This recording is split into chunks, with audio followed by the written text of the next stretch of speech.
Hey, this is Matt once again. We're about to end a video, and this is a paid request from Ben. Thank you so much for that. And for those interested in requesting any type of videos, topic, reaction, commentary, review, re-review, what have you, video game, let's try, playthrough, etc., PayPal is usually the best bet, or join my Patreon. Both links are down below in the info box. I know it's a bit dark because it's very cloudy and rainy today here in Texas, but Ben wanted me to do a commentary on the 1990 film Flatliners, which I remember liking. I don't know if I have enough worthwhile stuff to say for an hour and 54 minutes, but I'll do my best. But thank you, Ben, for your kindness and generosity. I really appreciate it. Same with everyone else out there. I'm paused at the beginning. Let's get into it. 3, 2, 1, pressing play. Here we start with the Columbia Pictures logo. Came out in 1990. This film did decent at the box office. It cost 20 some million and made a little over 60 million. So fairly successful. Critical reception was mixed. I know Roger Ebert liked the film, called it intelligent, and he liked the cast. Some, like Entertainment, I think it was Entertainment Weekly, gave it like a D. I'm like, it's not that bad. And Joel Schumacher, rest in peace, Joel. I liked him as a director. He's done a lot of films I've enjoyed. And variety, too. But sadly, people just remember Joel Schumacher because of Batman and Robin. He did Batman Forever, but more so how bad Batman and Robin was with the nipple costumes and Mr. Freeze, Arnold's lines. Put me in the cooler. But they neglect all the good Joel Schumacher did. Hell, I love DC Cab. I think DC Cab is a very fun film. Mr. T, Gary Busey, the Barbarian Brothers, Adam Baldwin. That's a very fun film. I know John Bernthal is a big DC Cab fan, because if you watch his interview on Hot Ones, with the Hot Wings, near the end of that video, the guy asked about his love of DC Cab, and John Bernthal said, "Oh, that's the most accurate DC film about DC." I mean, I agree, John Bernthal. I love DC Cab.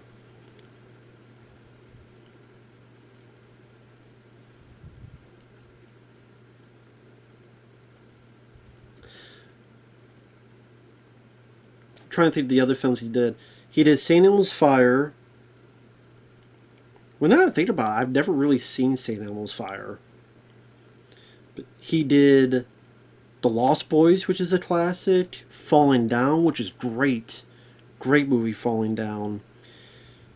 Batman Forever, I don't mind. It's not my favorite Batman film. I could watch it. This film I like. A Time to Kill.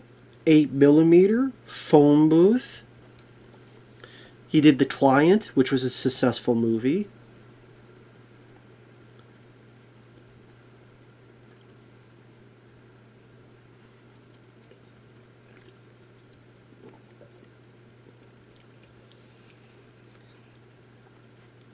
People just neglect that.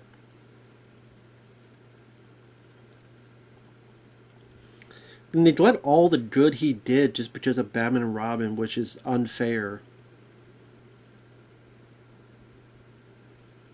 He was saving a life, unlike you, which you could barely walk with your fat waddling ass.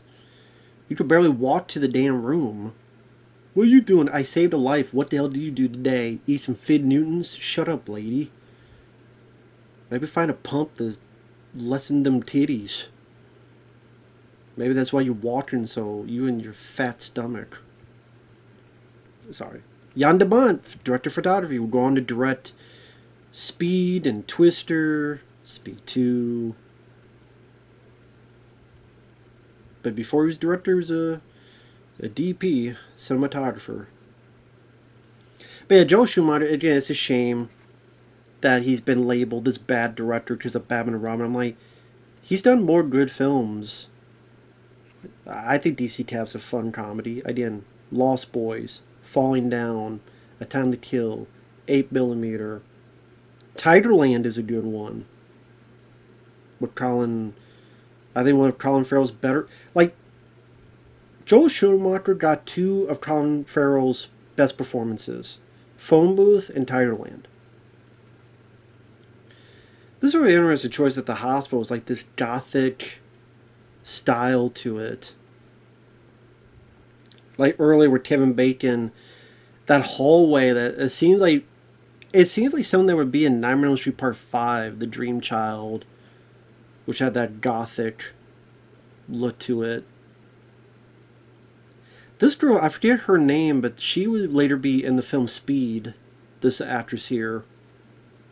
I think it's her, the one that is on the bus, is told not to leave, but she wants to leave the explosion. She falls down and gets run over.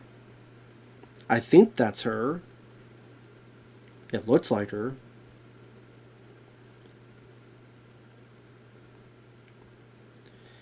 But it's a good cat. I mean, again, rest in peace to Joe Schumacher. He is a great filmmaker. Again, he did drama, he did comedy, he did horror, vampires. Yeah, the last couple films he did were not good, but neither was John Carpenter, like The Ward. Neither was George Romero. Neither were a lot of directors. Wes Craven, Scream 4, My Soul to Take. That was all. A lot of directors. Very rarely a director that ends on top.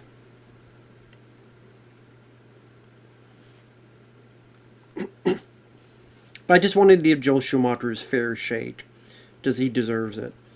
I did. Do I love every film he did? No, I'm not a fan of the number 23.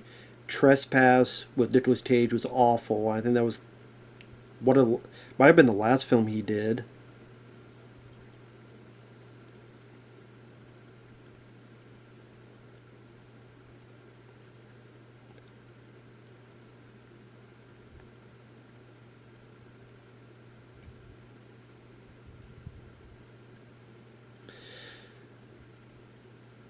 I like the way this film is lit. I mean, you say it's lit like a music video in the day, but at the same time, the lighting is a character unto itself and brings a certain atmosphere to the proceedings. Again, I don't know any hospital place that take place in this, whereas like all these, I have to wonder like if any coroners or any med students see this film, they're like, what kind of place did they go to? There were no big paintings and gothic asylums and stuff like this. What the hell? But it's unique. It's kind of a neat set.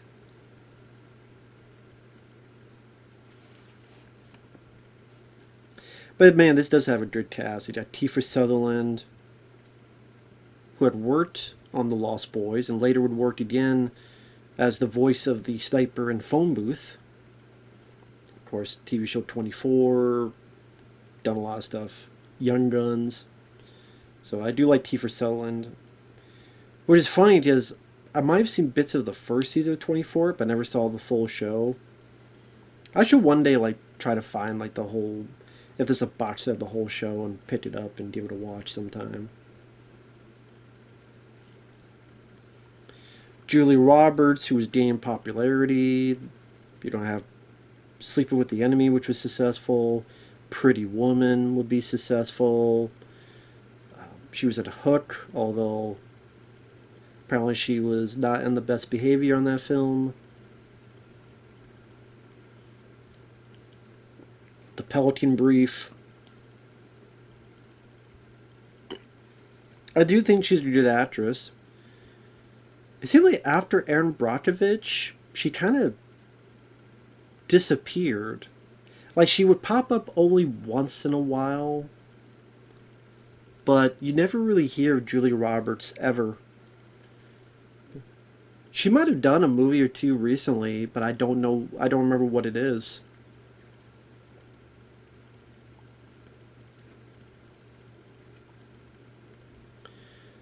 So Kiefer Sutherland, you got Julia Roberts, Kevin Bacon, which the same year Tremors came out, which to me is an absolute classic. And Kevin Bacon's done a lot of great work. Loved him in Hollow Man, JFK. William Baldwin, after this, would be in Backdraft, which is a good film. Granted, then did films like Fair Game with Cindy Crawford, which was not... I'm sure he did. It's an action film. I get to be the lead. But, yeah, you're with Cindy Crawford, and... yeah.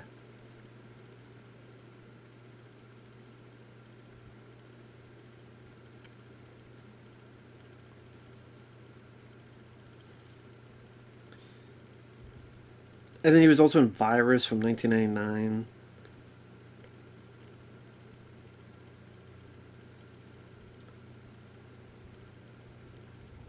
I think the last scene I saw him in was Backdraft 2, where he came back just to die.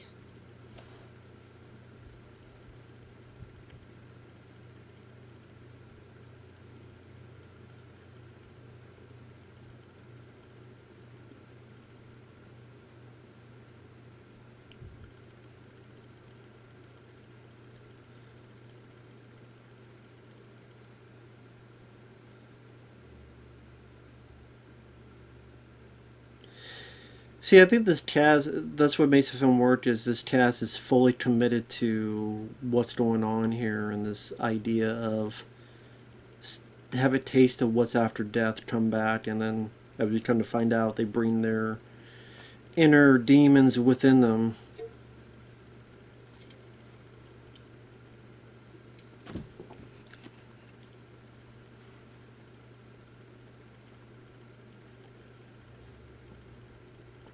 And that's another thing I liked, is that it's, in a typical film, it would be this malevolent force that will kill no matter what, like Final Destination type of thing. No, this really is like a moral compass of facing your demons and then making friends, letting your demons kind of flow out of you in order to overcome your problems, your nightmares, your guilt.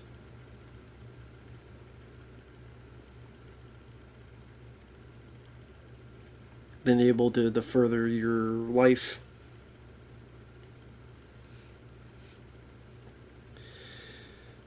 And no, I did not see the remake.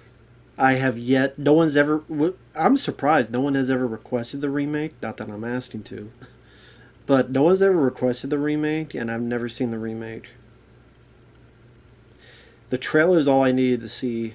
It looks like, okay, it's going to be more of a shock, crap horror film with cheap-ass jump scares.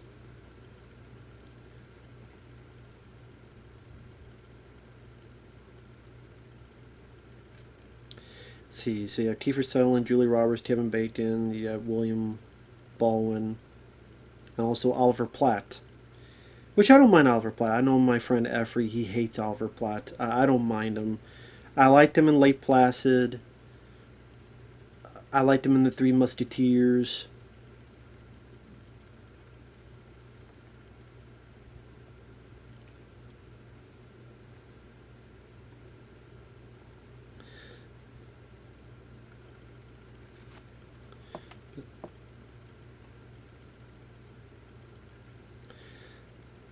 Now, I will say not all of the stories, the inner demons, are compelling.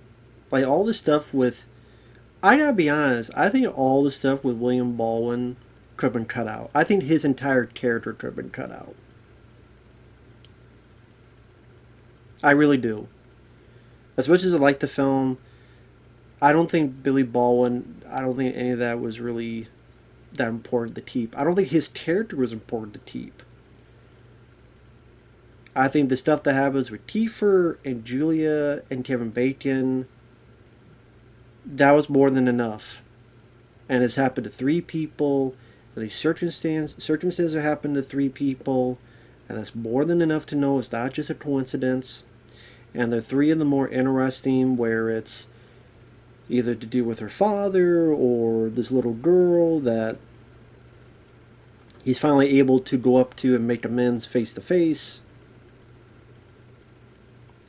You do keep Oliver Platt because you have an outsider that, a little bit more of the comedic element, but also someone who decides not to undergo it, so it's someone on the outside reacting to what they're saying. Are you crazy? Are you not crazy? All that stuff. But all you really need was those four by Billy William Baldwin. Billy Baldwin. You didn't really need him at all. Plus, I do think he's the weakest actor in the movie. Like, he's fine in the movie, to be fair. I think he's fine. He is fine. It's just that he's not Kevin Bacon, he's not Kiefer, etc.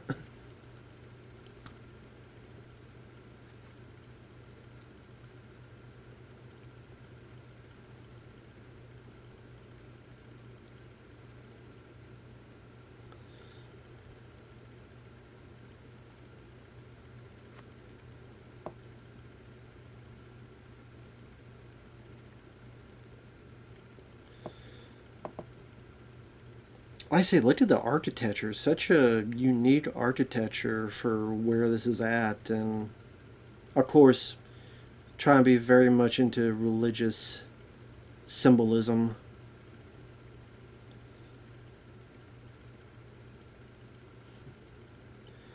But at least it gives a bit of a character to it. At least a bit of a uniqueness to it. Instead of being bland and forgettable.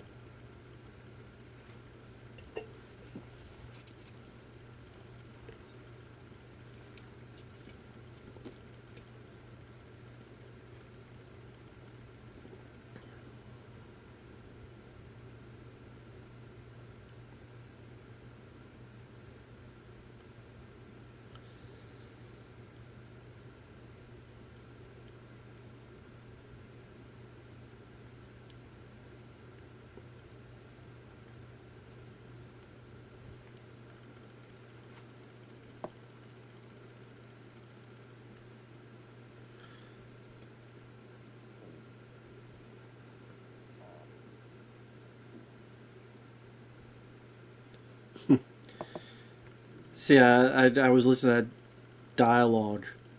The sea was after death. Philosophy failed. Religion failed. Now it's up to science. And Kiefer's able to sell that dialogue succinctly.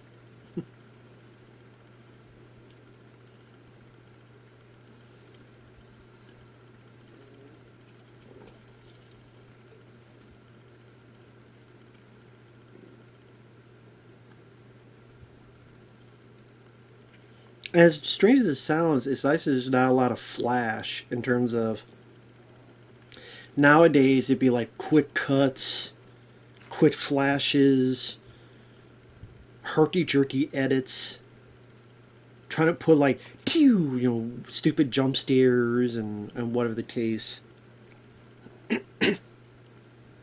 Or they put filters on so they don't have natural lighting.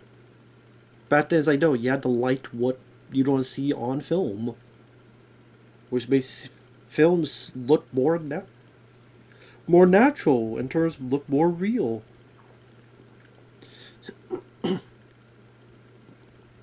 Which gave it a bit more of a character to it.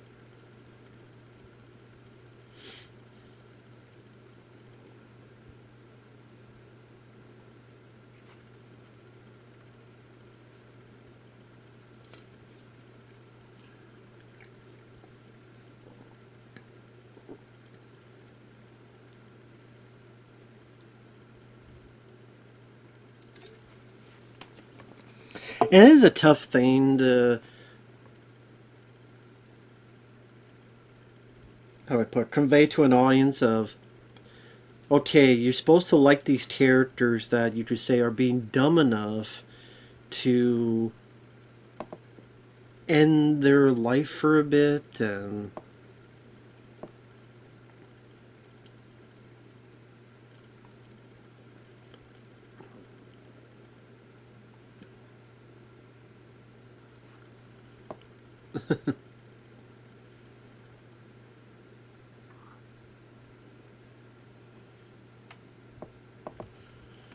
So here comes Kevin Bacon.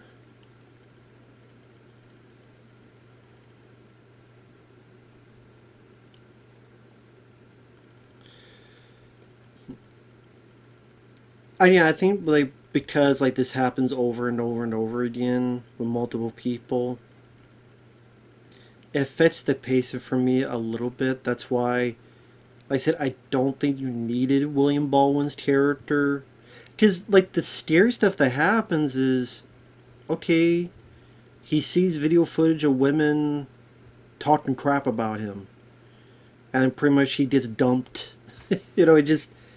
It felt like he got it a bit easier compared to everybody else. One seeing her parent, her dad do all this stuff, and of course Kiefer the much more intense. Tim Bacon got a little bit of it, but it seemed like he figured it out pretty quickly, so it didn't get too bad.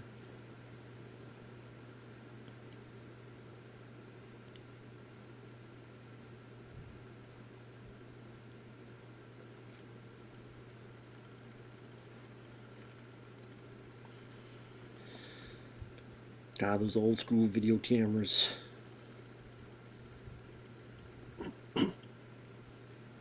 I think we're going to get into some special effects here. The showcase. One may be after death.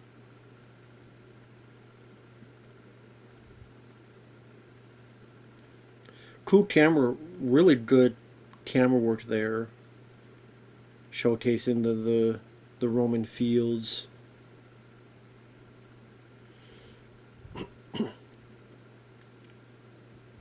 It's also interesting to have some of this black and white footage. I mean, for the video camera.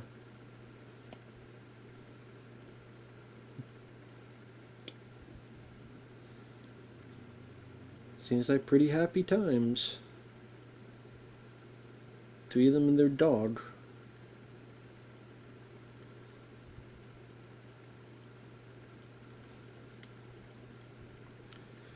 It seems like Joel Schumacher maybe did this to really bring like the stark reality with the black and white to the colorful, illustrious, dreamlike after death. They made it much more sweet and serene compared to reality.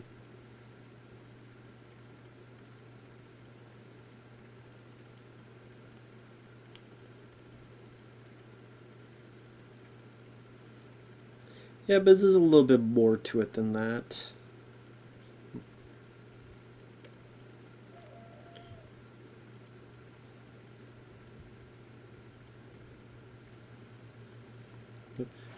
I have the subtitles on, so I can have these off from time to time.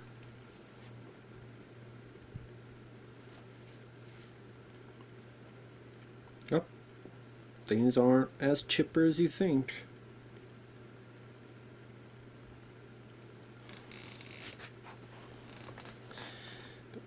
That's always a touchy subject, though, the what's after death type of thing. I thought that's a really cool visual element. Going into the flat line and then that transition, I thought was really neat. Makes sense for a movie called Flatliners.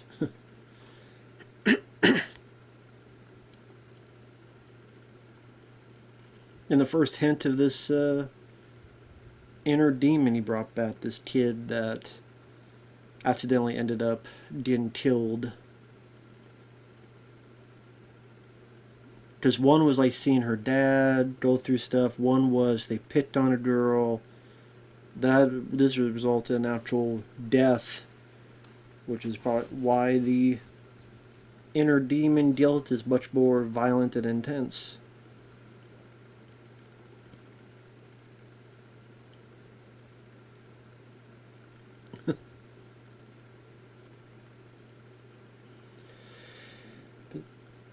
Yeah, but this whole thing about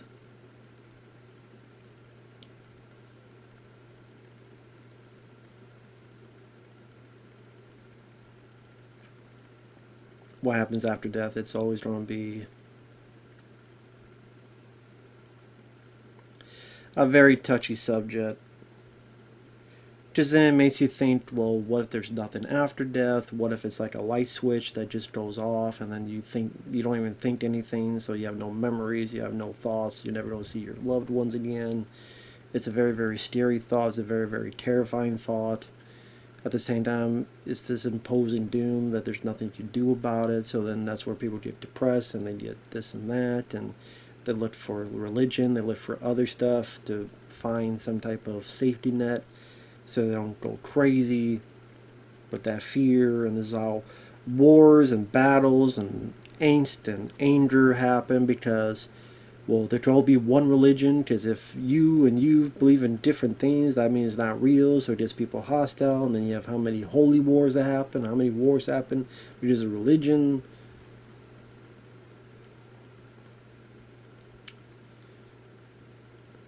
I guess a subject you just don't want to think about because there's hope, but hope doesn't mean truth. So I just, best to do it day by day and see what happens.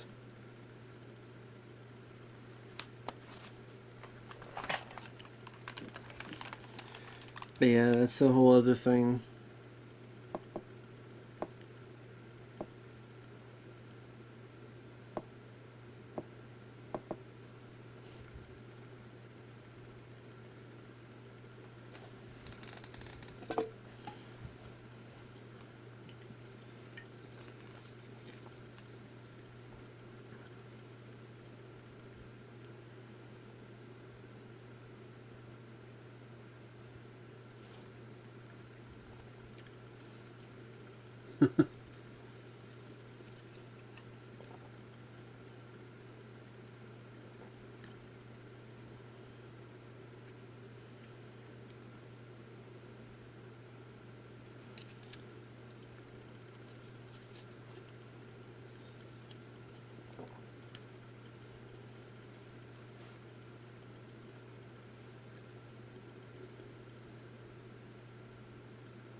I like that a little bit.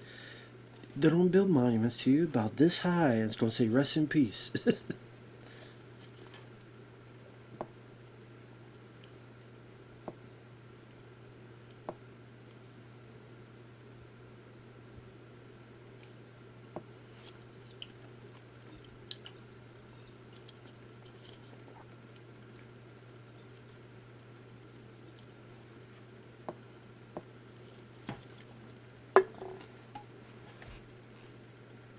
It's a good notion. Don't die to be a celebrity. That's absolutely true. If you want to die to be a hero, fine, but don't die to be a celebrity. I just looked at that cast of that remake, and I'm sitting there going, no, this just is not the caliber of cast that you have in this movie, man.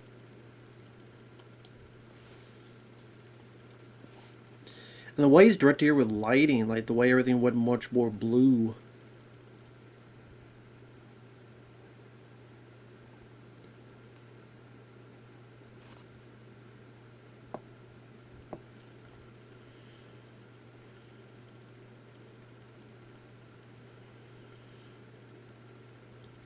Oh, poor doggy.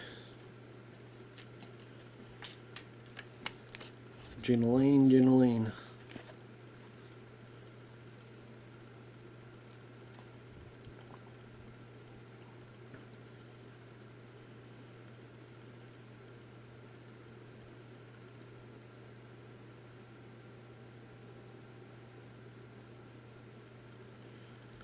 So yeah, start things a little bit subtle with the dog there, and that way you have one way to go is up.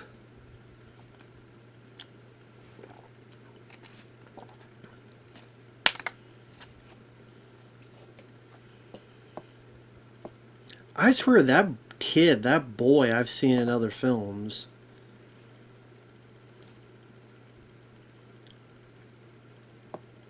I don't know what, but I swear I've seen that kid in another movie.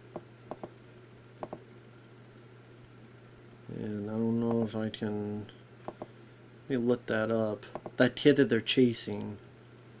It's like, I know I've seen this kid in another film. That's what. He was the kid in Harry and the Hendersons. That's right. He had glasses. So the kid that they're chasing, the kid that's going to be haunting Kiefer Sutherland, he was the kid in Harry and the Hendersons. No wonder I recognized him. Ernie Henderson. The little boy there. I knew he looked familiar. Joshua Rudoy. Who's Billy Mahoney in this. So yeah. Went from good kid Harry to a bad evil... Well, not evil, but... I don't know, inner demon, how you want to put it in this film. I don't think he did too many stuff afterward.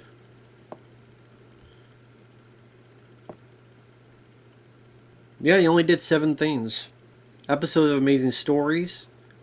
Episode of Elf. Spencer. I think I vaguely remember him on that now.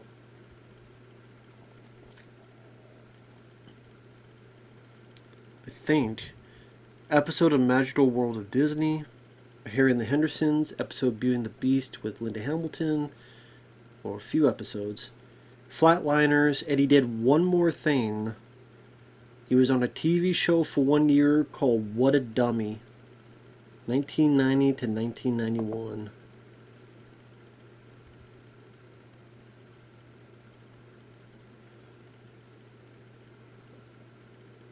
About a ventriloquist doll that can think and talk. With Steven Dorff was in this show? So Steven Dorff and Joshua Rudoy just played brothers. Steven Dorff. Wow. What a dummy. What the hell? Steven Dorff. Wow. See, that's what's interesting about looking at TV shows back to the day. It's just, what the hell, you know, find out, like, this person was in this?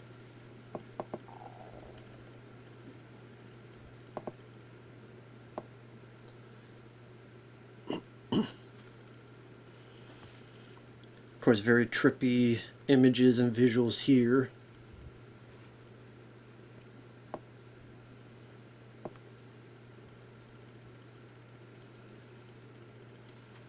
Just showing the sexual perversion side of things. For this William Baldwin's character.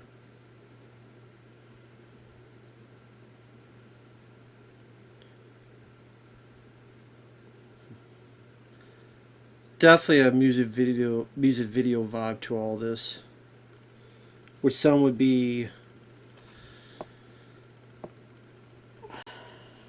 I don't know, some would be critical of, but I like old music videos, so I'm fine with that. There's a nice style and look to them. That's why a lot of them, like David Fincher, were looked at to become direct. Granted, they were not all David Fincher. Some were that guy that was Nightmare on Elm Street remake, Samuel Bear, and they were terrible. But you know, then you had some like David Fincher.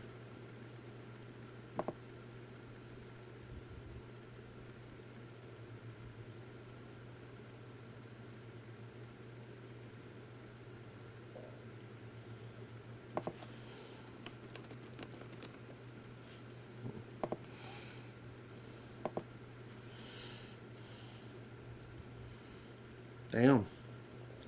Nipples everywhere. Nipples even in the underwear. Damn. Getting handsy. Sure I'm not watching Thematic? That's what I mean, like, okay, like, I get what they're going with. It's different compared to what the other characters are going through. But it's like here to, I don't know, maybe sell the sexual side of things to the public, but again, it's just compared to the other people's stories, this is the one I was less interested in. I don't care about that you're a horn dog and you're horny Billy Baldwin. I mean, it could be worse. Could be shooting people like Al Baldwin. So it just could be worse. But it's like, okay, sure, you know, that type of thing. You got it. Come and get it. But you better hurry, 'cause it's going fast.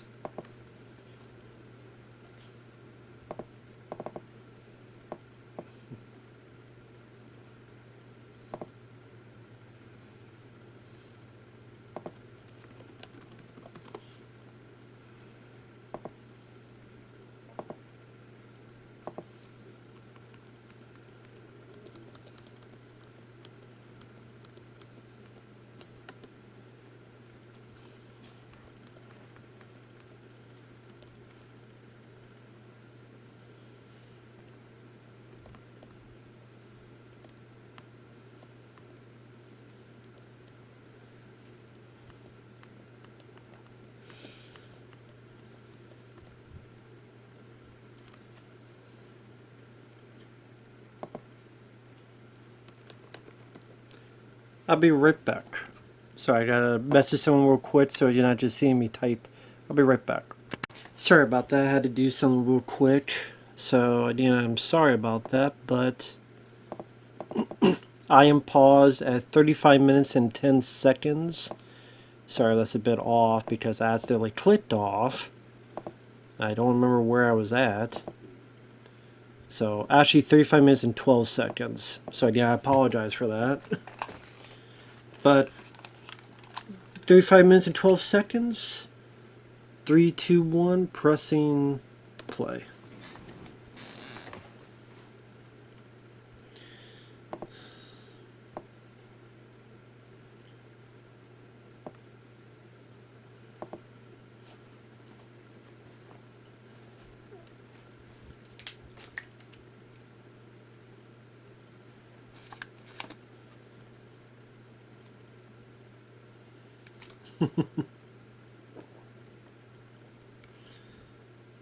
We had Elvis in here last night.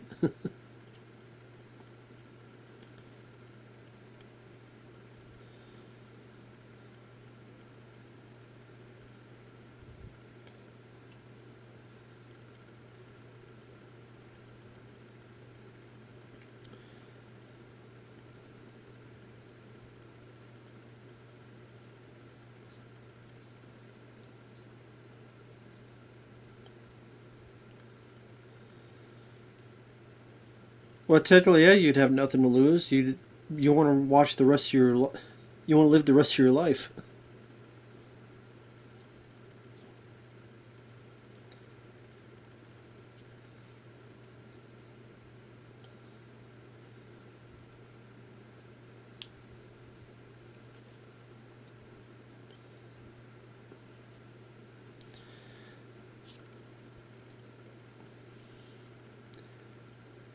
So now,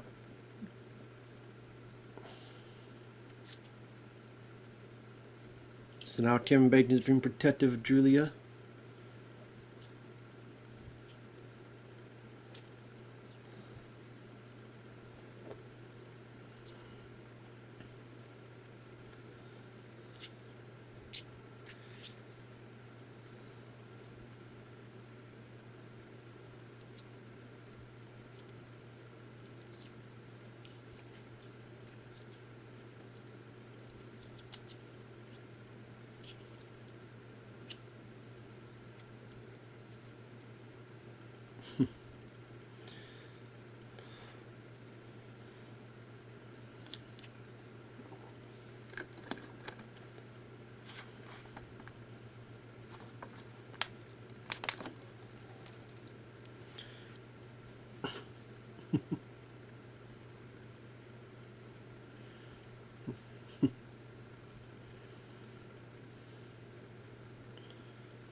Sorry, I'm not saying anything. It's pretty much just Kevin Bacon talked with Julia Roberts, arguing who should go next and why Kevin thinks he should go next.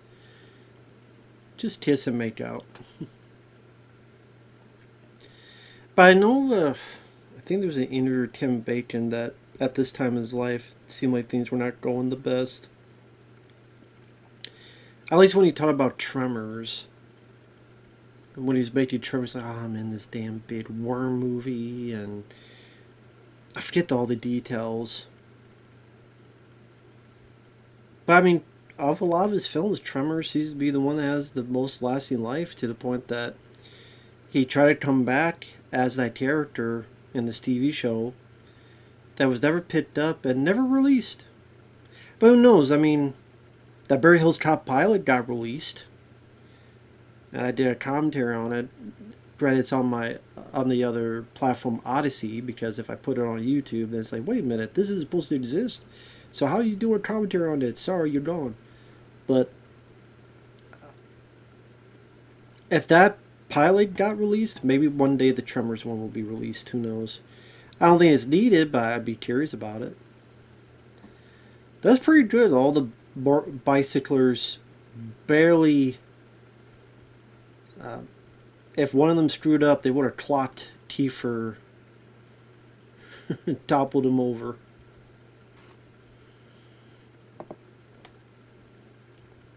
They definitely had to do some coordination and choreography in that. Timing. Why you would want to walk in this dank-ass, sketchy alleyway, I don't know.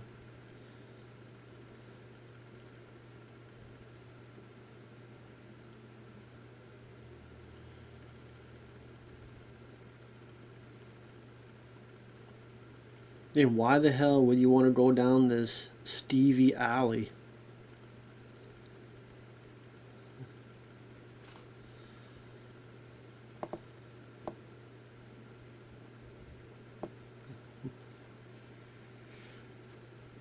Damn, the fob machine's working full momentum here.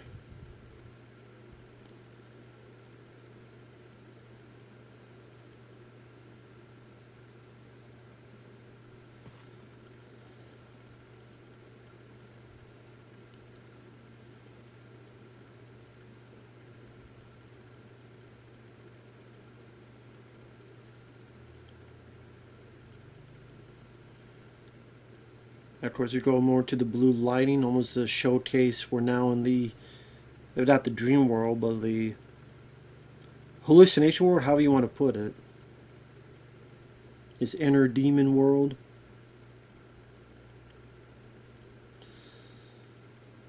I'd say I like the environments in this. These claustrophobic alleys with all these light bulbs. Really cool backdrop. Makes you wonder, like, what is this place with all these light bulbs around? And how come they're not... See, in reality, they all be broken. And half of them not broken would not work. People be stealing those light bulbs.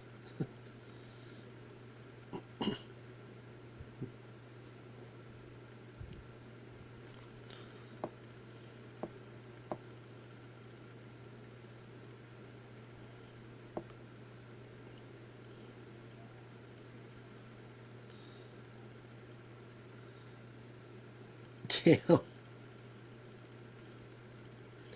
Got knocked the fuck out. Which, I mean, it could seem kind of silly, you know, a little kid beating up a grown man like that. It makes sense for the circumstances, because it's not an actual kid. It's a force, whatever you want to call it. But I know the visual could look maybe goofy to some. Doesn't bother me too much, but I could see if it does for others.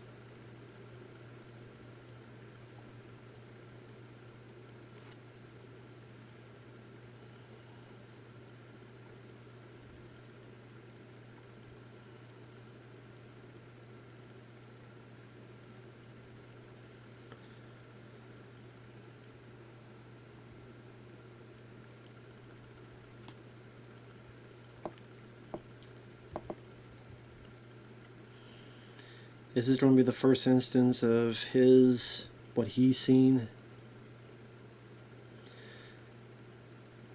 That's what I mean. When we have Julia Roberts, Kevin Bacon stuff coming up, it just seems the stuff with William Baldwin is a bit.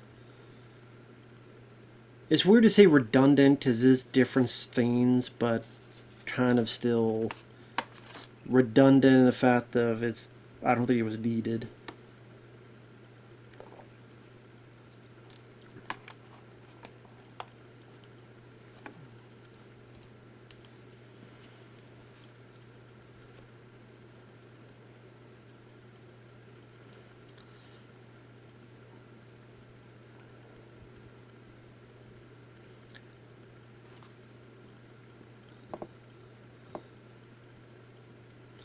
Like I said, the worst that Billy Baldwin gets is ghost women calling him names and stuff.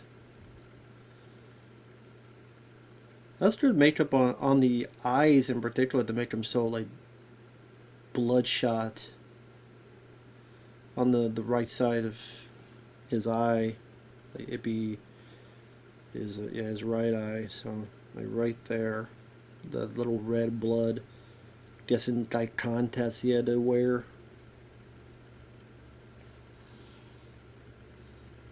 The rest is good baked up too.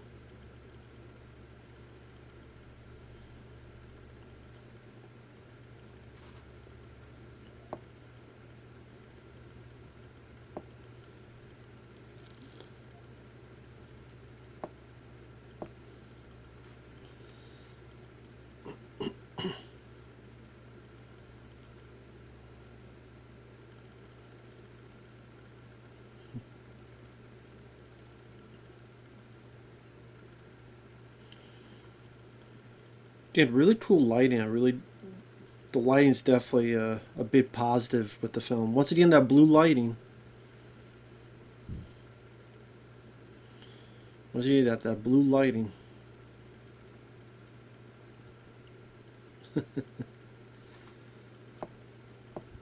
Trick or treat, no! Fuck trick or treaters. Trick or treaters, kiss my ass. Fuck them. Pause at 46 minutes in. 3, 2, 1. Pressing play. Got about an hour left. Hour and 8 minutes. So we will see how that goes.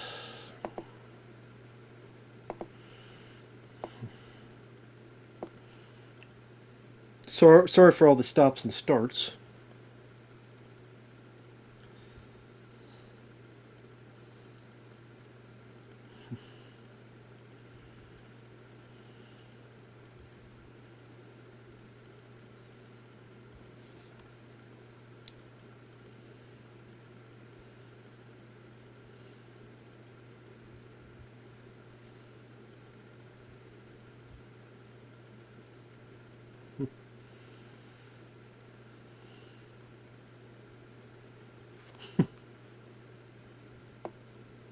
And that is really good makeup on Kiefer's face.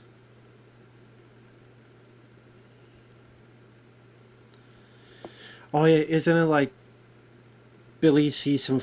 He looked at the camera. Does he see other footage while that's happening? Like he's looking at it, he sees some stuff affecting him. Kurt's down to warn these guys. Hey, before you go under, by the way, we're having some weird hallucinations and stuff. Neither of them warn, so that was great of them to do. Very nice of you. That's very nice. It's the 6 degrees of Kevin Bacon.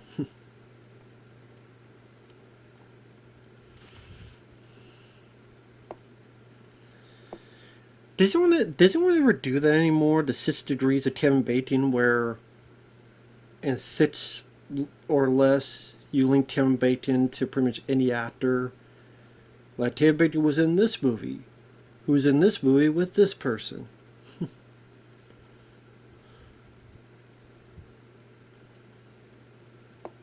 Oh, that's interesting.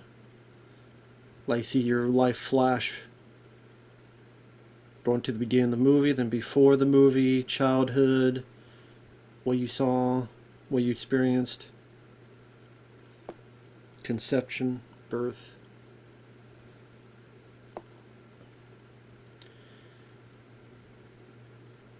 And the rewind was kind of like an old VHS tape, almost that type of quality.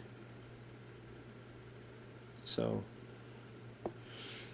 that's actually pretty neat looking. Excuse me.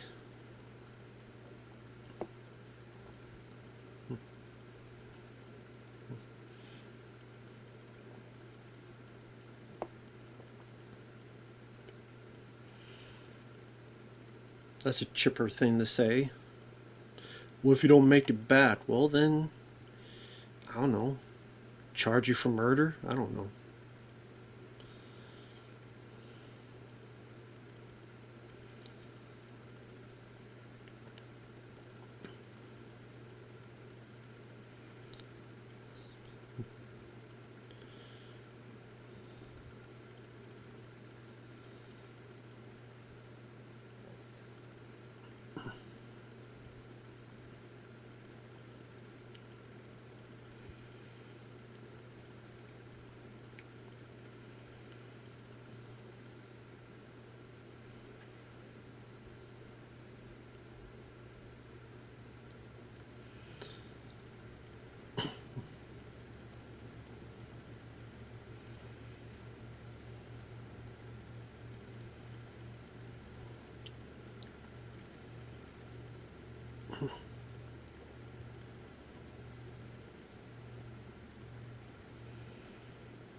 Now, I'm not sure why Kiefer Sutherland is being this kind of nonchalant about his friend here, Tim Bacon, being and dying.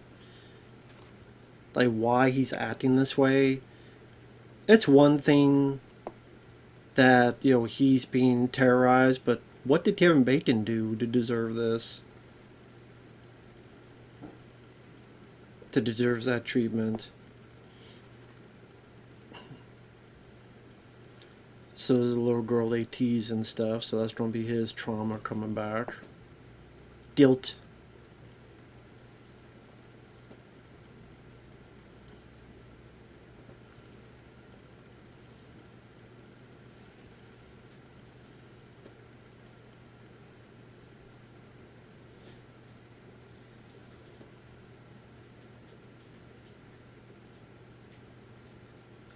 Oh, now you care, Kiefer.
How about you guys, I don't know, go find some Nintendo to play.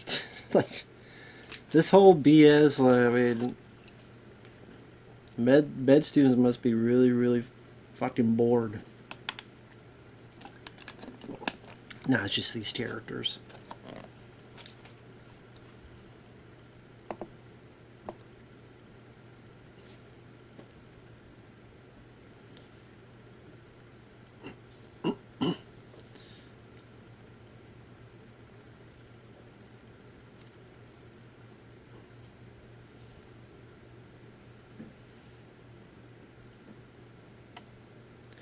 I wonder if the idea of Kiefer like being much more combative is supposed to be an element of kind of his older personality coming out, where as a kid he was much more harsher, which led to that other kid getting killed.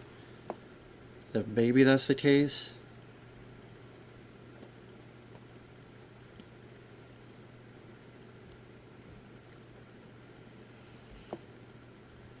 But I don't know for certain.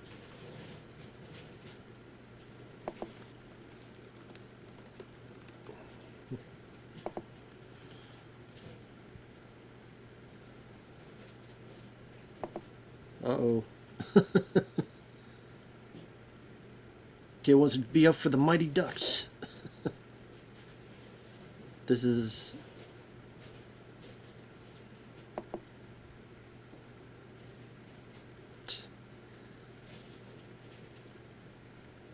Just never thought a horror scene would involve a little kid spitting a loogie on a grown man.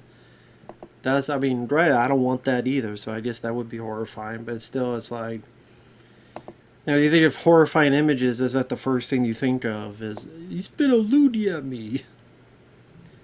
But yeah, it's supposed to relate to what was going on with, when they were kids.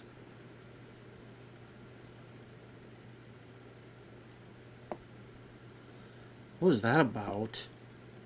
Maybe it was just me, but it was like this weird bit of slow-mo.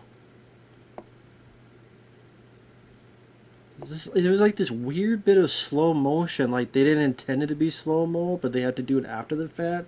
So it looked more of a stutter. I don't know what the hell that was about.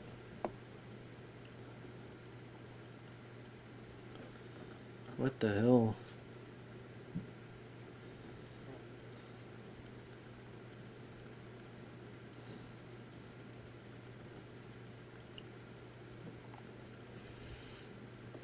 I don't know.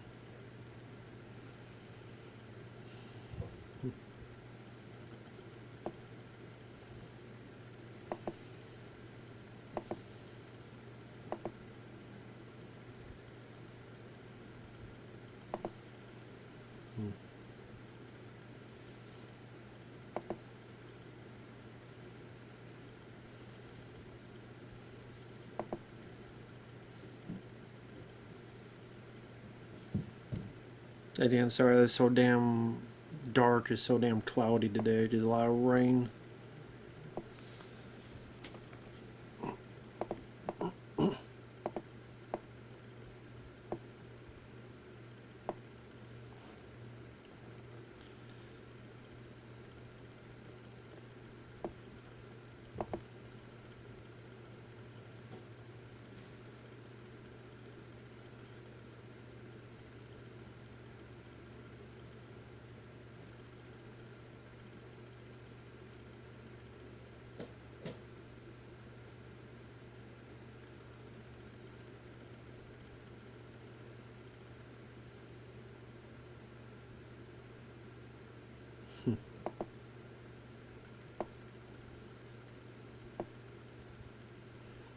That's a nice little scene between Julia and the older lady.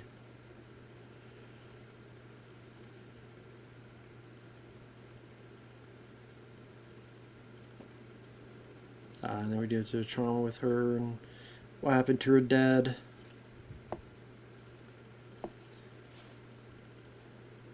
I mean, not in the same way, but it kind of reminds me of Stephen King's It.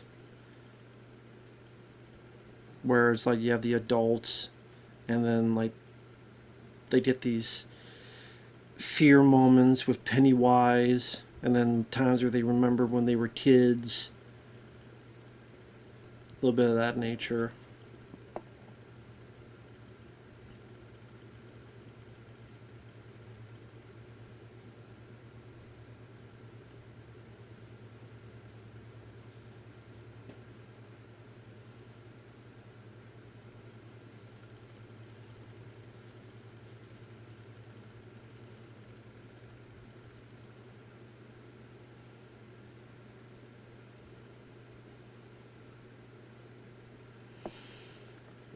I think this is one of the only times Kevin Bacon goes through something, and it's a girl just throwing all these insults to him while people are laughing. You're like, okay. I mean, some of these kind of sound funny coming from a little girl. So that's the thing. I would not say the film is scary. I wouldn't. I don't think the scare quotient is there because it's still a little boy spitting a loogie in someone's mouth. It works for the story. That's why it doesn't bother me. Like, it relates to what they did when they were young. It's not going to be. I don't view it as scary or anything.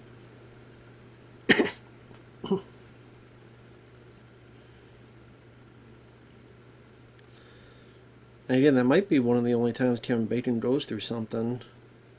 I think. Could be wrong on that.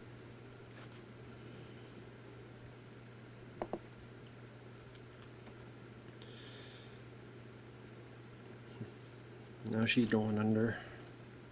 Let's see if there's any trivia on this. Of course, they don't have Kevin Bacon there because otherwise he would have probably warned, hey, don't do this. Oh, he tried.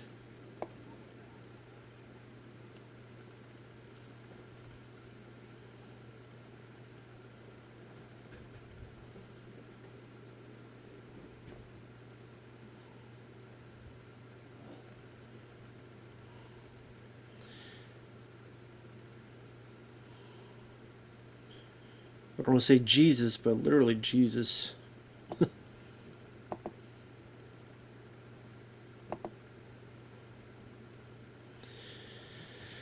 So looking at some trivia, Julia Roberts and Kiefer Sutherland started dating during filming. They ended up engaged, but Roberts ultimately broke it off, and then she later married Lyle Lovett. During pre-production, the actors worked with medical technical advisor Ruth F. Ekholm, who tutored them on the proper medical procedures for the scenes in which the students flatline on the EKG and EEG machines, signaling cardiac and brain death. Kiefer described it as The Breakfast Club Dies or St. Elmo's Funeral. I can see that, yeah.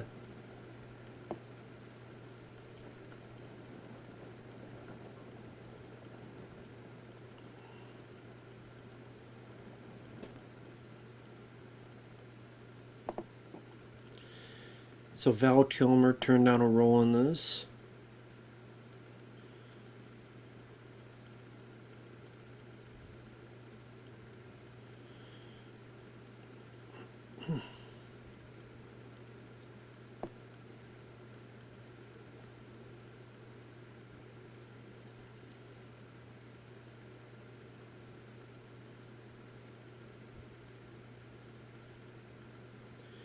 One of a mini cycle of Hollywood pictures all released in 1990 that dealt with the theme of afterlife and near-death experiences. You also had Brainstorm.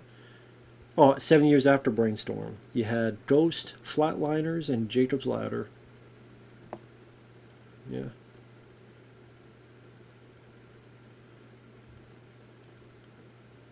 After 2 weeks of shooting in more than 12 locations in Chicago, Illinois, the production traveled to Burbank, California to film on the Burbank Studios lot.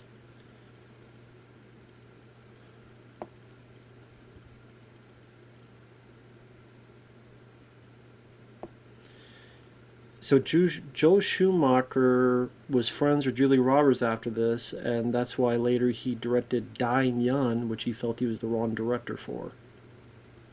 But he did it as a favor to Julia Roberts. Never saw Dying Young.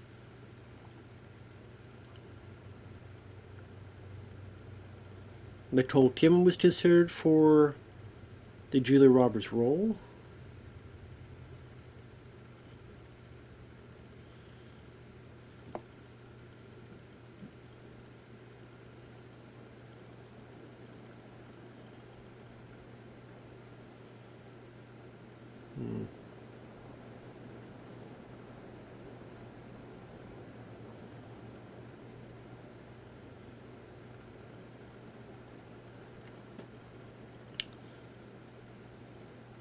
Damn. Gunshot heard around the world.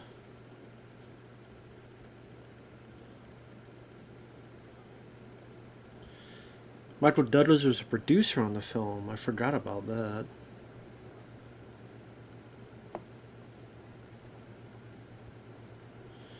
Releases the same year as Pretty Woman, 1990.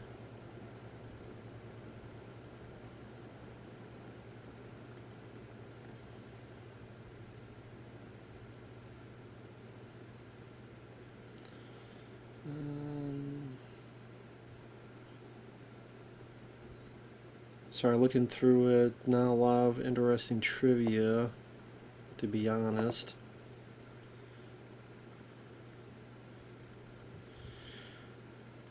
Lighting the movie, significant predictor.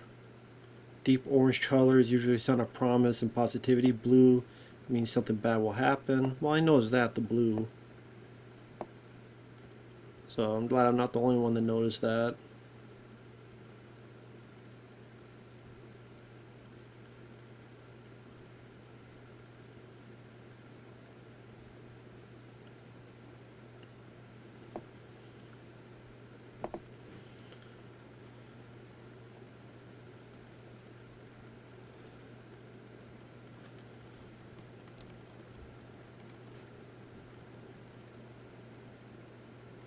Yeah, not much in terms of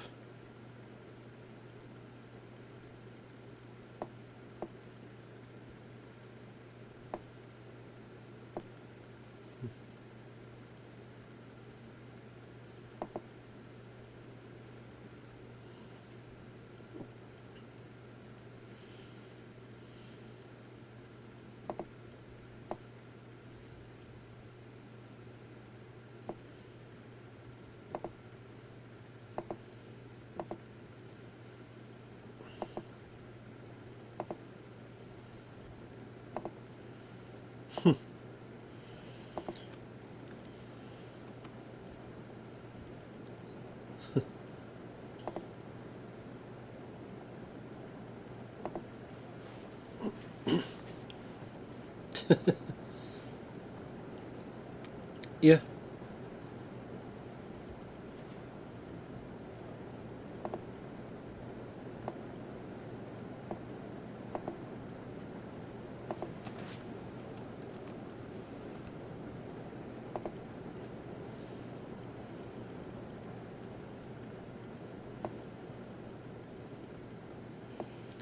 Brought our sins bad physically. And they're pissed.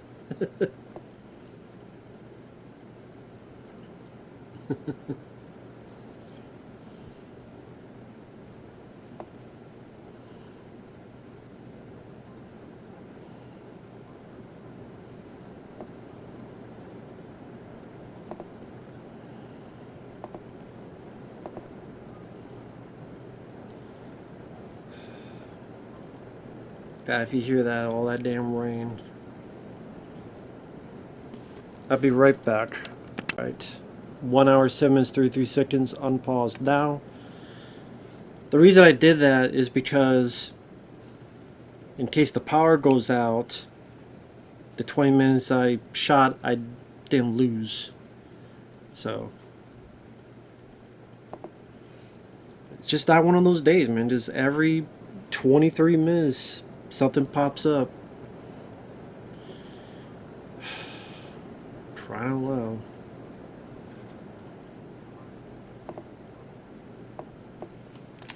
I have this subtitles on so I can have this off for a bit.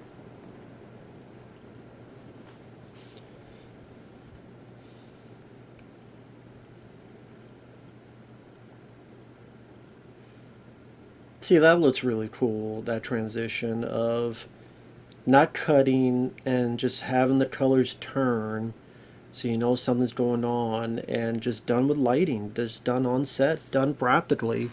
That creates such a good mood. And stop blue lighting this time, but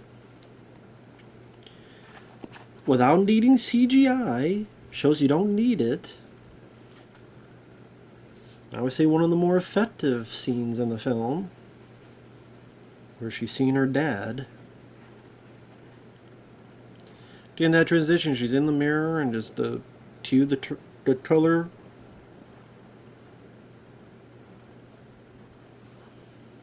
You know, like, oh shit, you know, that kind of reaction. Kiefer, it's a ghost. You think a ghost is going to be stopped by a door? Well, it's not technically a ghost. It's, I don't know what you would call it. It's your sin. Your sin. I don't know if your sin will be stopped by a door, but... And what are you going to do? Not sleep and stay up the whole night?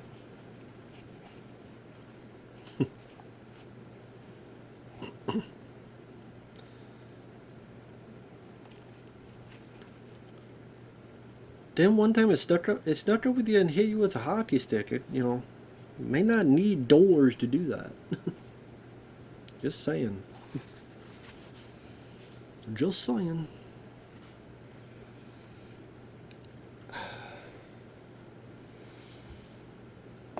I apologize. I mean, it's like 44 minutes left. I'm already running out of stuff to say about the film. I like the film, but I mean, there's some films that I liked, but I only have like, at best, 15-20 minutes worth of stuff to say, and then I'm like, oh, okay. Yeah. Because it's not a movie, it's not an action movie, it's not a big special effects movie in terms of, you know, there's not a lot of big, you know, it's not a gore film, it's not a body count film. It's supernatural thriller drama, really. It's a lot of dialogue with a lot of characters. Oh, good set amount of characters. Your main five. And that's what I mean. It's this heavily it's a character-driven film with these five characters and what they're going through, how they interact with each other. And there's only so many things, like I mentioned, the lighting, and that it's a good cast. It creates a nice mood to the proceedings. Is that screwdriver really the best weapon you got, man? So, back to the day, they threw rocks at the kid wearing... It was like wearing Elliot's hood from E.T.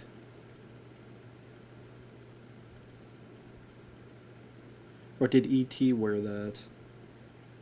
Someone wore that in E.T. Yep, there you go. Ooh. See, I told you. I told you the door wouldn't... He don't care about the doors. I told you. You didn't listen. Didn't want to listen.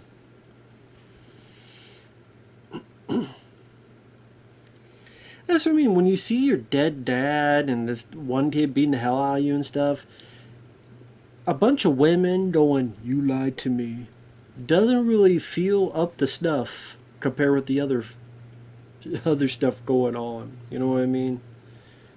And in Kevin Bacon, we've only seen him experience once, and he got made fun of on a train or subway, whatever, you know. Just seems like Kiefer and Julie are getting the brunt of it, the worst of it. The old woman passed away.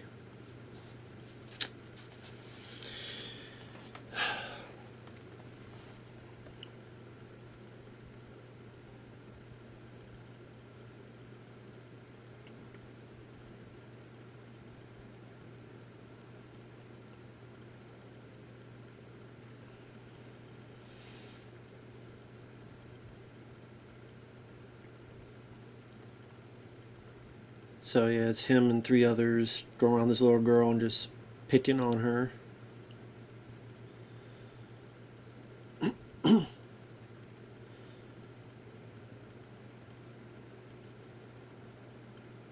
See, nowadays it'd just be like four white boys picking on the black girl. Here it's one of the black girls is picking on a black girl. There's another girl, I think, and there's a boy, but I don't know if he's white or if he's Italian or what. But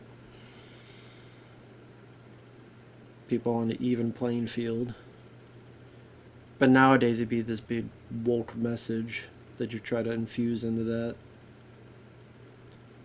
That's what I mean. Just that William Baldwin just doesn't seem as important or dangerous or of merit compared to this other stuff, man. That's what I mean. I think you could take Billy Baldwin out of this and no one would miss it. It's one of my few issues with the film is I think the pacing could be a bit tighter. A bit tighter, I think. Well, there's the blue lighting again. Remember that blue lighting? Except for Julie Roberts, it was red, but yeah. Guess she gets the specialty. Well, I guess, now that I think about it, the father doesn't seem to want to hurt her, if I'm being honest. It seems to look at her, waiting for her to...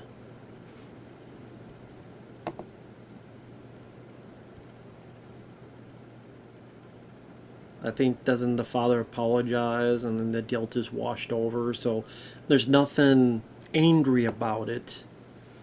It's freaky because it's her dead dad, but there's nothing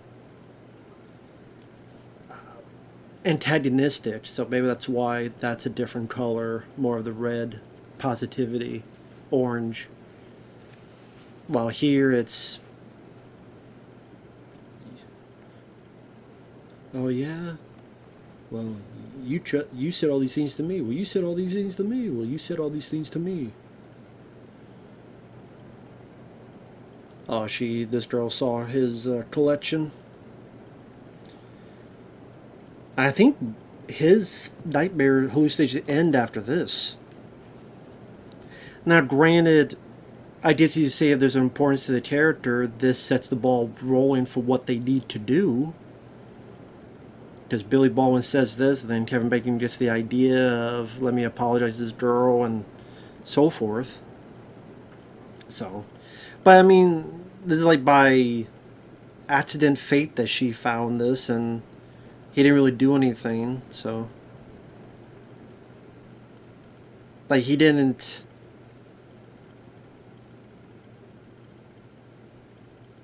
In fact, he's just trying to explain it. Like, by luck or accident, whatever, he got his sins lifted from. He didn't earn the lifting of his sins.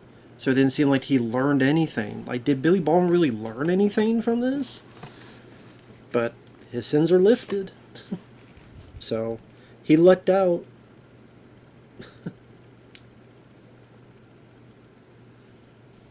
There you go. There you go.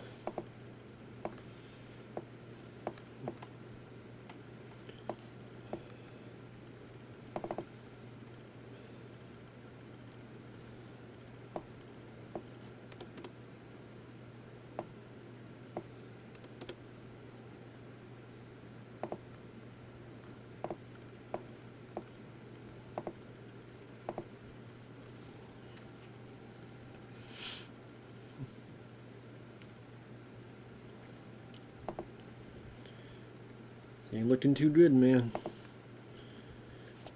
Lay off the alcohol. Well, I mean, I know there's a bit where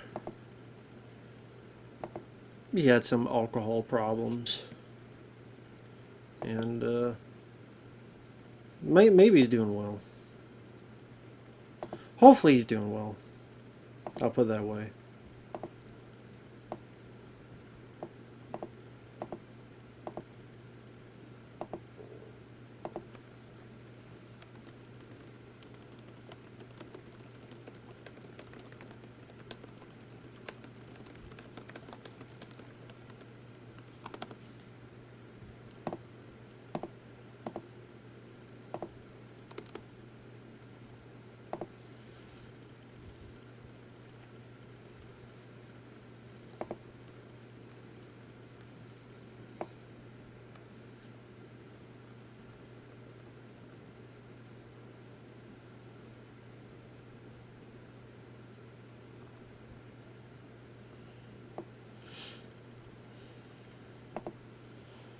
Oh, there's the orange again.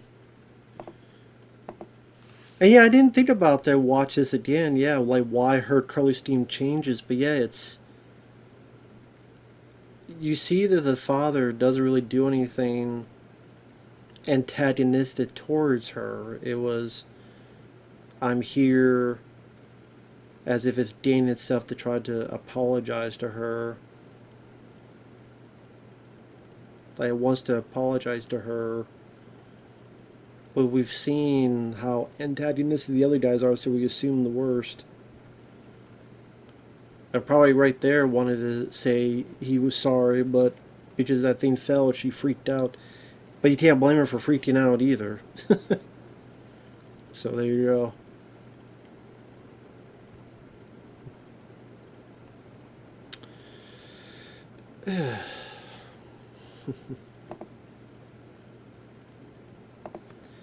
This damn rain, man. I hate this rain in Texas. Now it's like always something with the weather here. Always something. Now it's just this constant stupid ass rain that's been going on for days. Crying out loud.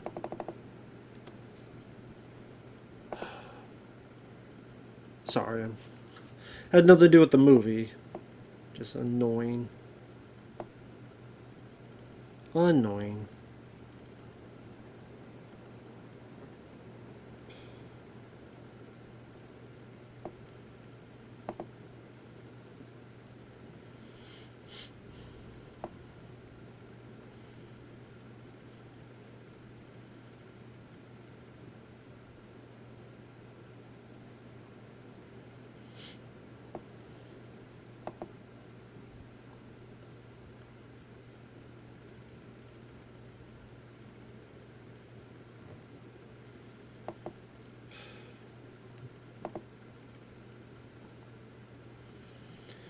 So this is where Kevin Bacon's going to apologize.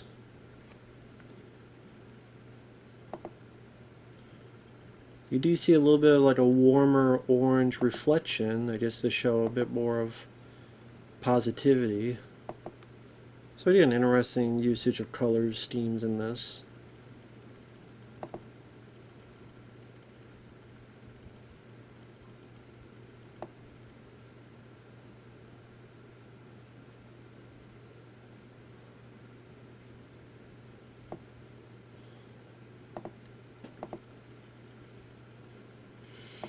Oh yeah, and this is a bit where the kid terrorizes him in the vehicle, that's right.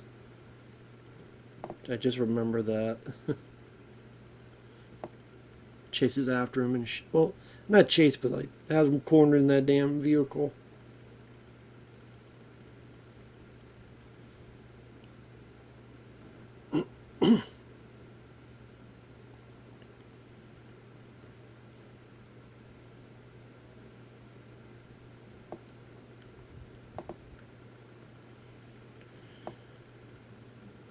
Really decent camera work here.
This, I mean, I'm sorry, I'm not saying that. Just this is a nice sequence between Kevin Bacon, the lady.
Kevin Bacon plays this very well. Not over the top, not Lifetime channel. The music, I mean, they didn't put it with like this heavy-handed music to show how sweet the scene is. And then on the flip side, you got Kiefer losing his mind. And oh yeah, this is interesting too. The show, like what's happened in reality to what's happened in his mind and whatnot.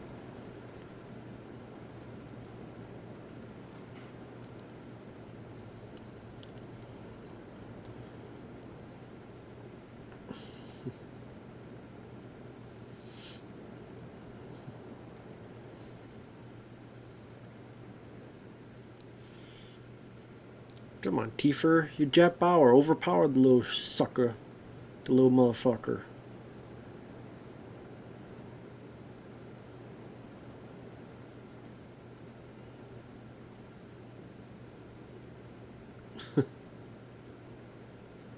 There you go.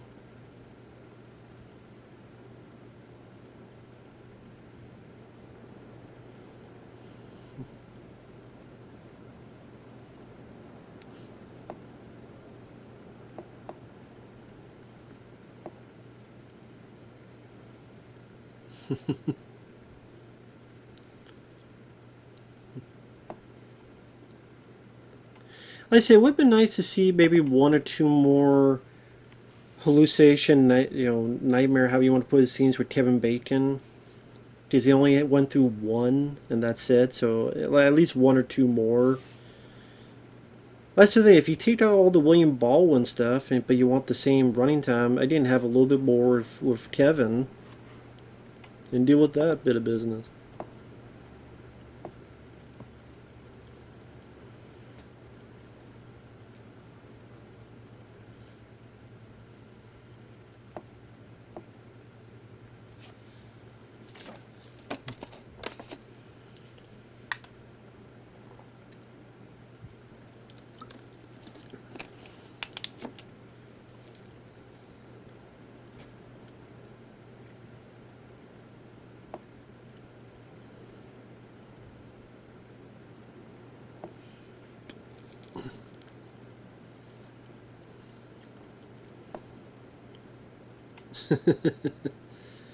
You ready to jump on my coattails? Well, welcome aboard.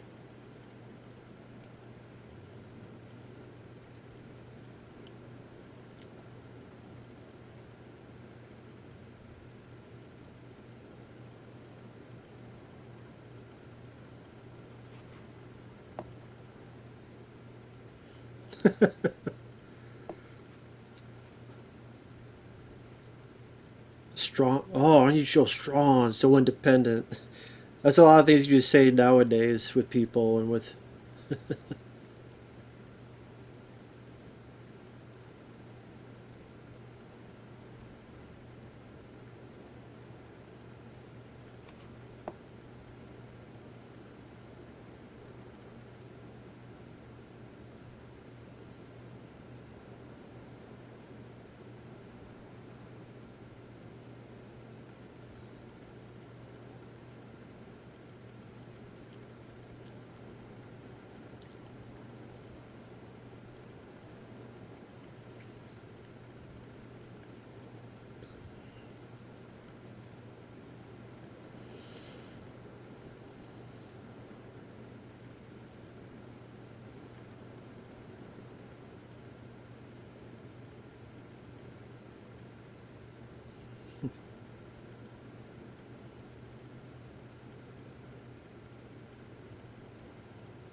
So we had Tim Bacon talked with Julia Roberts and her admitting what she's been seeing and what happened to her dad. And we're getting to the finale here, 24 minutes. Yeah, I always think like about 4 minutes or so for end credits, so it's gonna be her forgiving her dad. It's gonna be Kiefer us realizing he can't see that kid Billy because he's dead. Was more than likely why his is much more violent and much more punch. Not just because he's been living with it longer, but just for the violent death, more violent sin.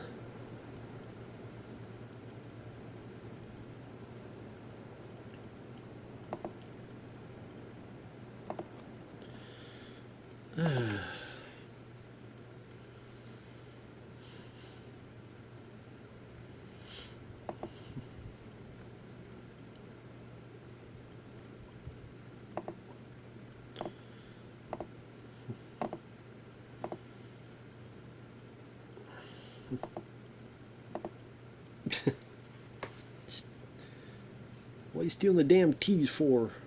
You can't drink and drive, Kiefer. You should know that by now.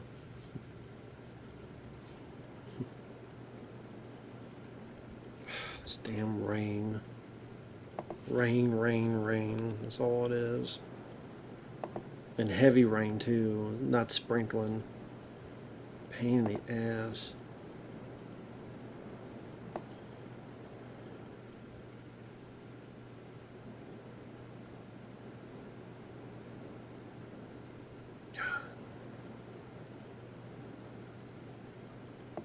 Sorry, just mind.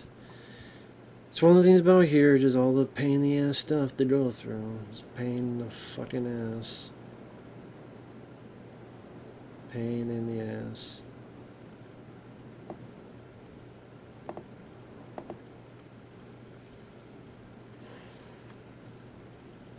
Here we find the resting spot of Billy. And not Billy Baldwin, but the other Billy. Billy Mahoney.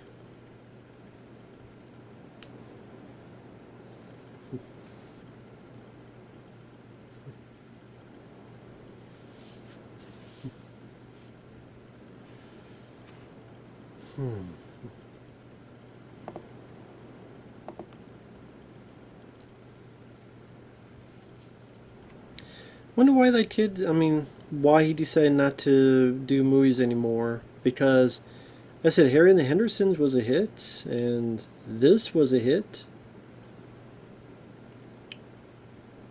He started a TV show, it lasted a year, but still.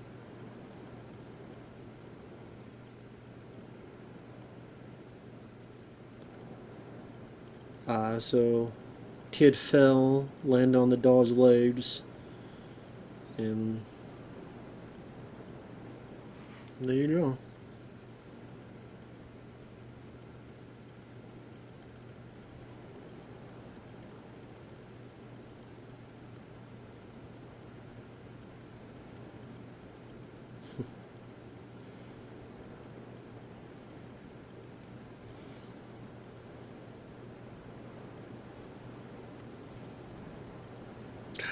That stupid ass rain, man.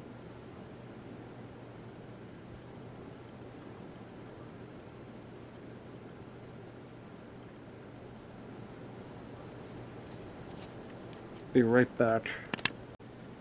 1 hour, 33 minutes, and 42 seconds. Unpause now.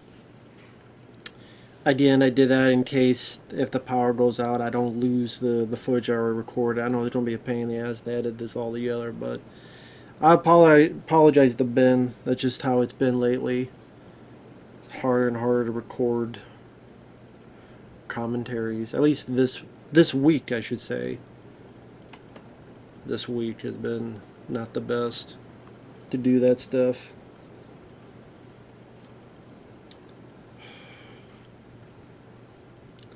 This place is a pain in the ass to be, I'll say that. Pain in the ass to be in this place. Pain in the ass.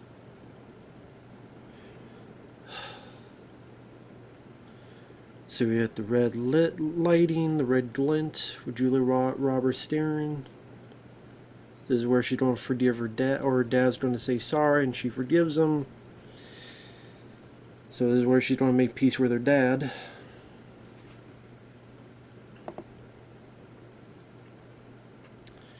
Which is a decent sequence.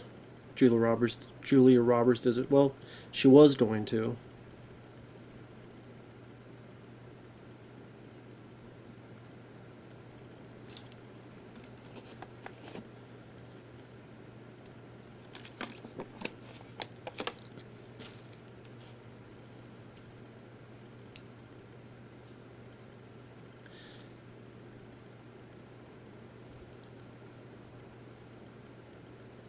But Julie doesn't run away.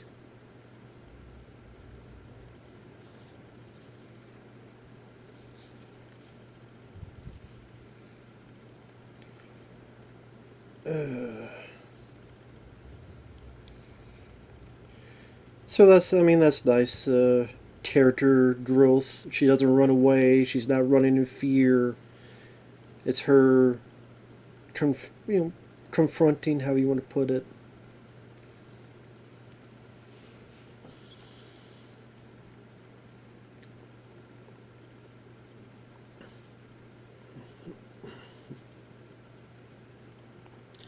And also nice that they did this a bit differently, where it's not like nowadays it'd be the dad, for some reason, being spook house jump scare central. But it makes it worthwhile as a drama, that it actually means something. It means a bit more of an emotional heft, a bit more of an emotional core to it, which I guarantee you is a lot more that can be said of this compared to how awful that remake of Flatliners looked. There's Jesus. I think that's the Caucasian Jesus that, I forget who it was that they based the picture on. Forgot the guy's name.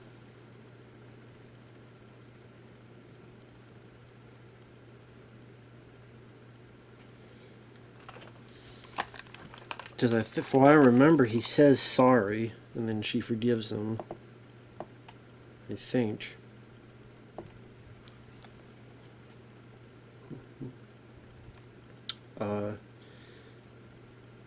His drug issues led to his downfall.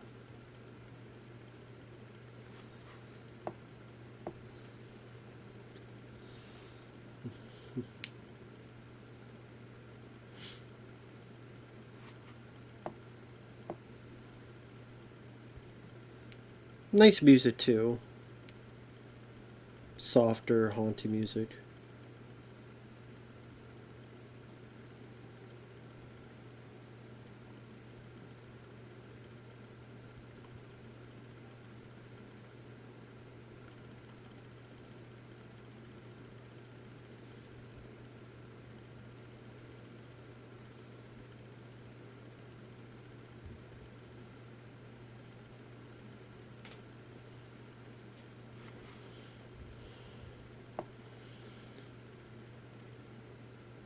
And that's all it was, asking for forgiveness, and she does.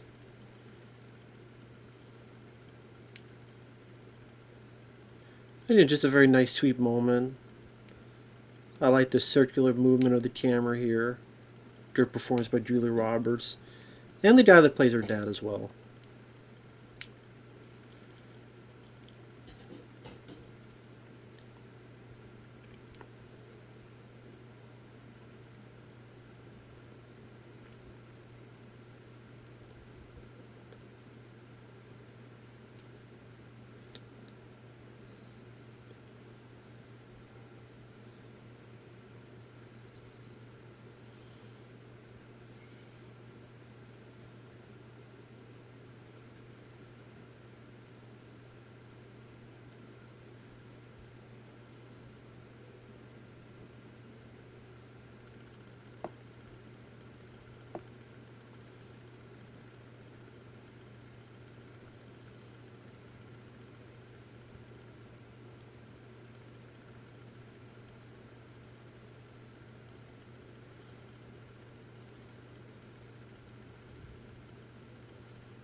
And that's a really good important moment for Kiefer because it gives the guy a bit of a soul and a bit of a, because he's been so antagonistic at times throughout, whether because of the stress, whether because it's maybe an older personnel coming up, or all sorts of stuff. The fact that he sincerely apologizes to Julie Roberts and does all this, it makes you ease up on the character and go, okay, he's a decent guy. If he wasn't, he would never. Sometimes little moments like that are very important, and there's a lot of times that writers or filmmakers will overlook and not do that kind of thing, and the characters just end up a bit more unlikable than maybe you want them to be. But that bit of sorrow, regret, apologizing, is a nice little bit for the character. So it makes you care a bit more when he's going through this, and makes you want him to succeed a bit more and overcoming the odds. I mean, Oliver Platt doesn't have a whole lot to do. He's pretty much just the outsider, just, putting his 2 cents in. Like I said, I think the whole William Baldwin stuff could have been cut out and it would not have been missed. Cut out the William Baldwin stuff. Put maybe 2 more bits of Kevin Bacon going through some stuff, and movie could be, I don't know, maybe be like, I don't know, a little bit shorter.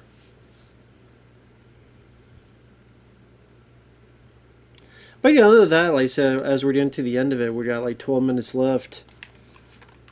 Again, sorry for all the stops and starts. I apologize, Ben. He's a really good guy. He's a very nice guy. But I apologize for all that. Just all the stuff going on. But I do love the commentaries, though. I appreciate generosity. So thank you, Ben. Someone totally requested. That was fun. And this is, again, it's a good movie. It's well directed in terms of the lighting, the architecture, at times the camera work, how important they utilize the lighting. Has a great cast. Kiefer, Julia, Kevin Bacon, etc. This whole here with the way it's edited. Like I said, I would not call it a scary film at all, but I think it has some good emotional, dramatic moments.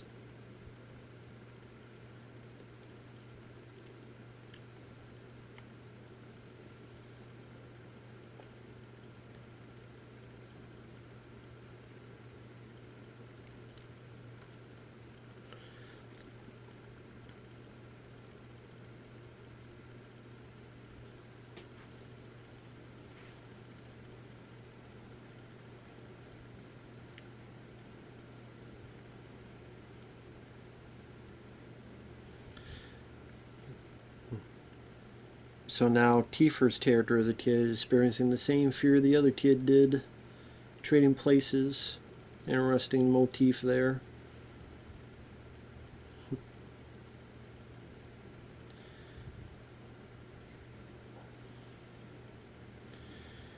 A kind of nice little circular 360 where it starts with today's a good day to die, and then he says the opposite by the end here. It wasn't a good day to die.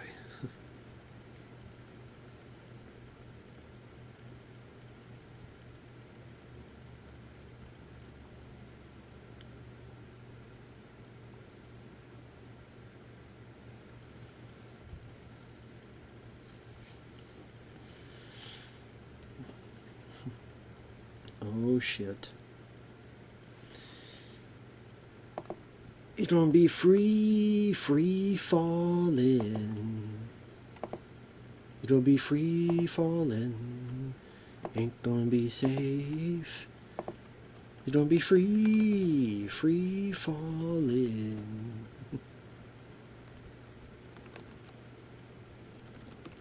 You're gonna be free falling. Da, da, da, da, da. Dun, dun, dun, dun, dun.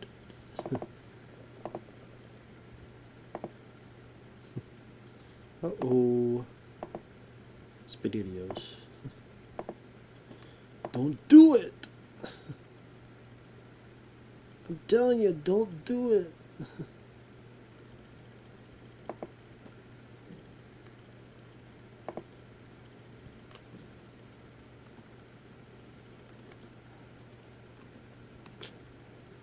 There you go.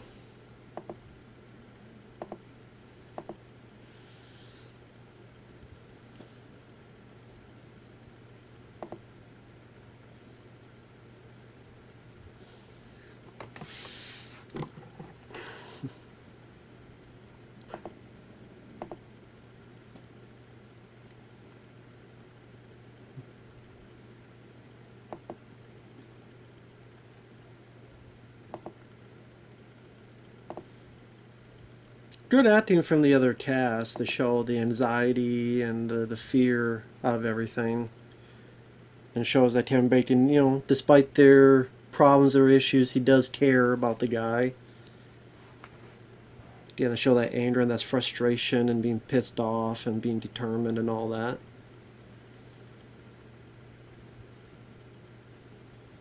Doesn't Tim Bacon come back and say, screw this type of thing?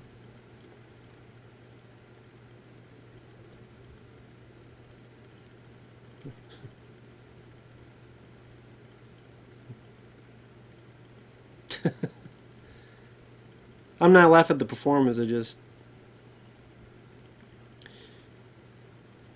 So many times you see movies where people are so nonchalant about someone they know dying, or they feel for 30 seconds, then, you know, they gotta move on with the script or with the movie, but...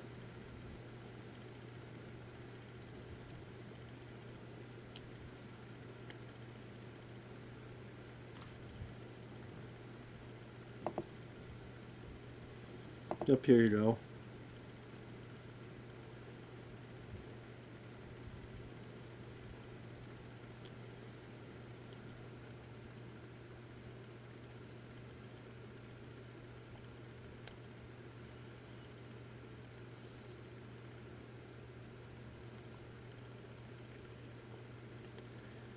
So I guess maybe the fact that he was actually willing to take this punishment.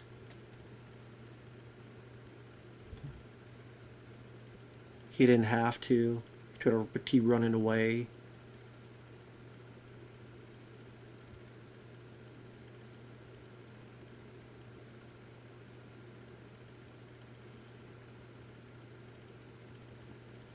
Tell you took it like a man. Respect. I mean, I don't know how else to word it that way. I mean,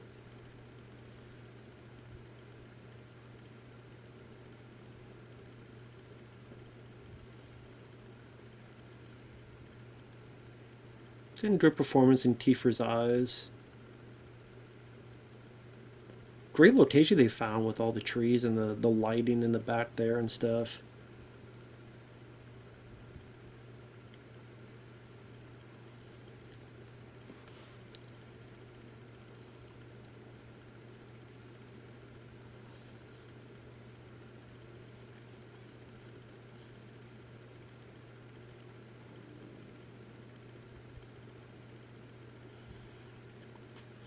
There you go. Back among the living. Congrats. Congrats on that. What do you got to say for yourself?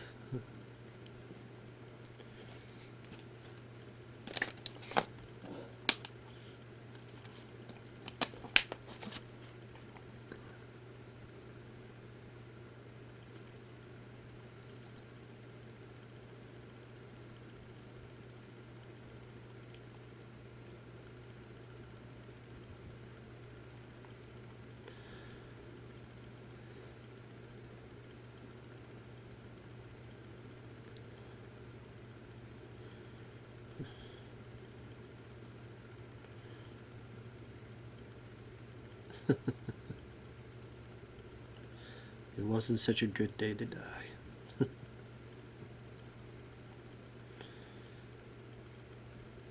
Again, good cast.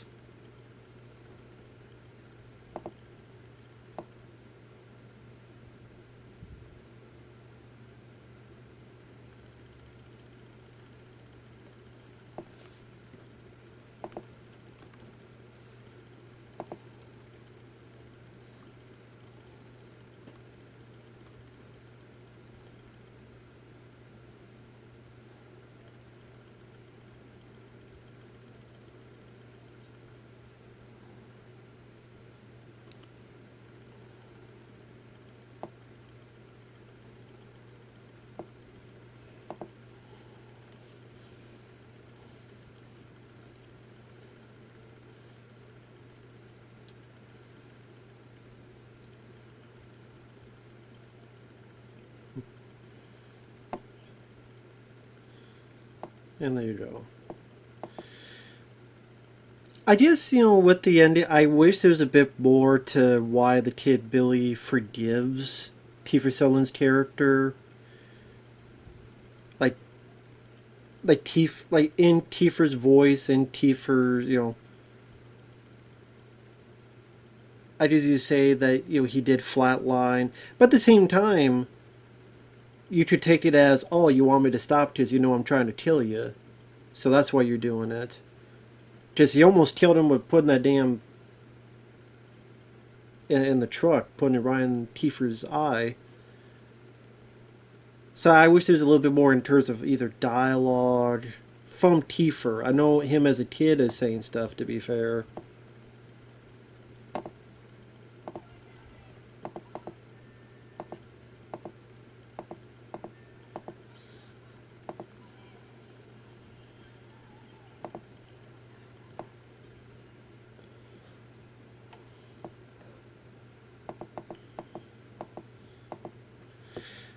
Just something about it. Again, that's why I'm pausing, because I'm trying to think about it. Like something a little bit more to it. I'm not quite sure.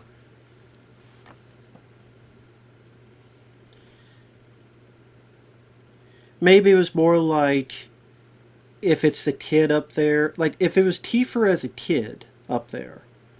And then it turns to Kiefer himself on the tree. Like, go ahead, Billy. You do what you need to. Not gonna run away, not gonna stop you. You do what you need to. I get it. I deserve it. Like that kind of thing. If it was that worked into it, then maybe the ending worked a bit more for me. But because that's missing, that's why I feel like there's a little bit missing. Not a bad ending. I do like it, but just a little bit more to it, at least for me. But either way, with that said, I did like the film. Still like it. Thanks once again, Ben. Again, I apologize. Of course, now that I'm talking, things are calmed down a bit. Shows by the timing. But thank you. Take care, everyone. And we'll see you guys later. Bye-bye for now.